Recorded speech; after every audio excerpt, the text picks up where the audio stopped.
She anointed her body with oil and danced naked in the desert before an open fire. Wow.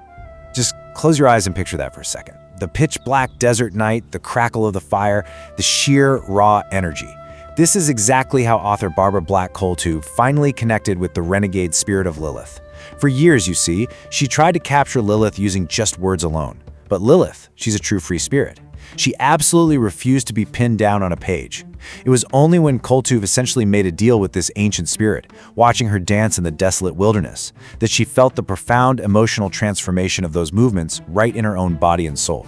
Welcome to this explainer. Today, we're diving deep into a fascinating mythological journey based on the Book of Lilith. And we're going to completely reframe how we see this ancient figure. We're stepping way back from that traditional view of Lilith as some terrifying demon of the night. Instead, we're going to explore her as an absolutely vital, necessary archetype of untamed feminine power and radical personal autonomy. Let's get right into it. Part 1. The Motherless Self and the Citadel.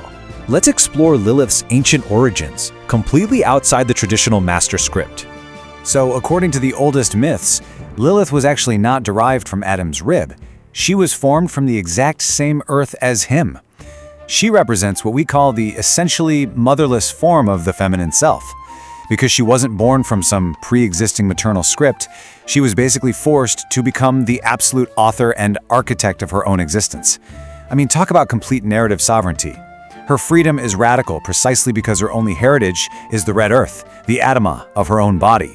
Now, this inherent, wild freedom, it brings her into direct, head-on conflict with what we can call the Citadel. Basically, the rigid structures of traditional society. Take the Zohar, for example. It's a 13th century Kabbalistic text absolutely packed with male-authored warnings against her power. But contrast that with Lilith's fundamental nature as the free spirit. She hates being bound. She wasn't looking to just merge or be identical to Adam. She demanded equal freedom to move, to change, to just exist on her own terms. And when the patriarchal Citadel tried to chain her down, well, she simply chose to fly away. This dynamic beautifully illustrates a profound split within the feminine psyche, which we can really see when we compare Eve to Lilith. Eve is the mother of all who live, right? She's bound by tradition, submissive to the hierarchy, firmly rooted in the safety of the garden. But Lilith? She is the primeval, instinctual free spirit, the wild nature that totally rejects a traditional setup where one partner dominates the other. And for a contemporary reader, this isn't just ancient history. It's a very real internal psychological struggle between the part of us that wants to conform and play it safe and the part that demands absolute instinctual freedom. Part 2. Flight from the Citadel. A defiant flight right into the wilderness to protect personal autonomy.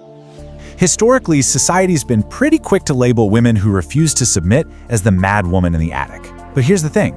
The mad woman isn't some clinical pathology. No, it is a site of seething, bloody, and incredibly vital energies. It's the fiery rage of psychological survival. When a person refuses to submit to hierarchical control, they often choose the desolate wilderness of their own mind. They get labeled mad by the Citadel, sure, but they are actually just protecting the raw sensory energy they're going to need later to heal, eventually transforming into the medicine woman. So, how does this actually apply to you? Where in your own life have you chosen the wilderness over submitting to the Citadel? Think about it for a second. Have you ever walked away from a toxic job, maybe a restrictive relationship, or just heavy societal expectations, knowing full well it would make you an outcast, but also knowing it was literally the only way to save your soul? That feeling right there, that is the wild spirit of Lilith. Part 3. The Gnosis of the Dark. Descending further into the psychological wilderness to explore the dark interior of the mind. Kabbalistic texts use this fascinating concept to describe this dark space, the Klifa, which translates to a husk or a shell, and the hidden lore behind this is just awe-inspiring. The myth tells us that originally, the sun and the moon were perfectly equal in dignity. But then, the moon was diminished. She was made to be a mere reflection, a shadow. And from that very diminishment, from that deep, burning resentment of being made lesser, the Klifa was born. That fiery, dark energy of the night, that is Lilith. Her immense power is literally derived from her absolute refusal to accept diminishment. Now, what's truly mind-blowing is how we apply this today through the lens of Black Moon Lilith.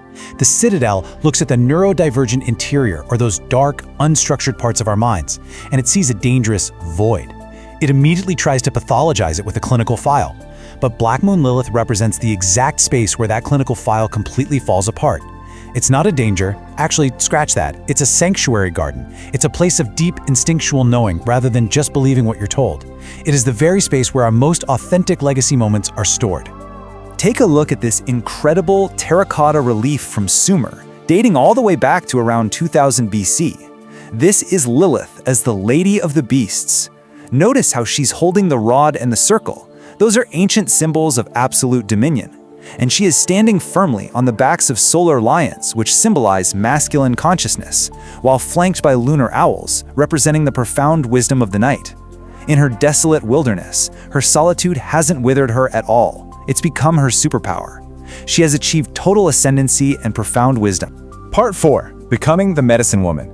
This is where we harness that wild energy of the outcast for profound psychological healing.